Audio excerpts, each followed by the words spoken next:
Let's get to the guts of things, because much has been made, too much in my opinion, of the Prime Minister Albanese being at a wedding at the weekend. Now, the electorate are not stupid. They'll work out for themselves whether his attendance was in keeping with his status as Prime Minister.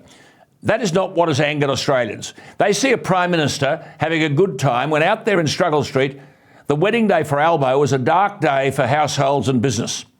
And so far on policy, the Albanese government barely scores.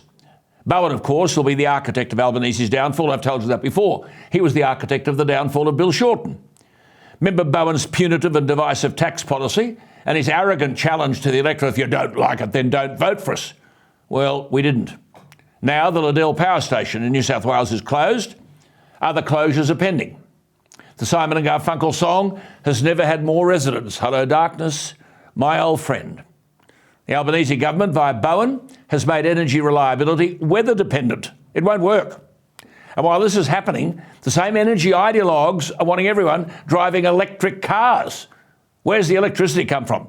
The last Chalmers budget papers told us that electricity bills will rise by 50% over the next 18 months, if you're lucky. Some say as high as 80%, and gas bills by 40%.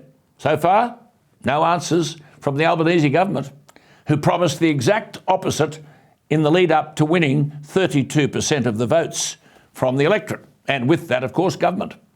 And how extraordinary that we'll continue to mine massive quantities of ore and ship them off to China so that they can manufacture cheaply the wherewithal to strengthen China's assault on any neighbour when it so chooses. Are we dumb or what? Why do we export our energy reserves so that other countries can have cheap electricity and cheap manufacturing, and deny both of these to ourselves?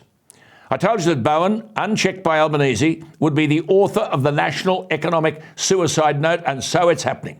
I repeat, the coal plant that for more than 50 years powered Australian households and sustained generations of families, the Liddell Power Station, has closed.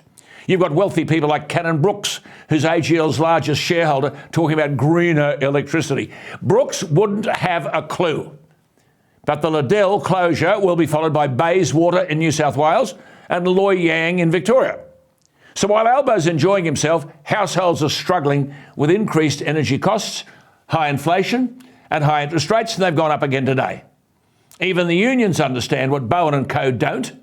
Michael Wright, the Electrical Trades Union National Secretary, has said Liddell was the 12th coal-fired power plant to close over the past decade, with no plans to look after affected workers, regions and communities.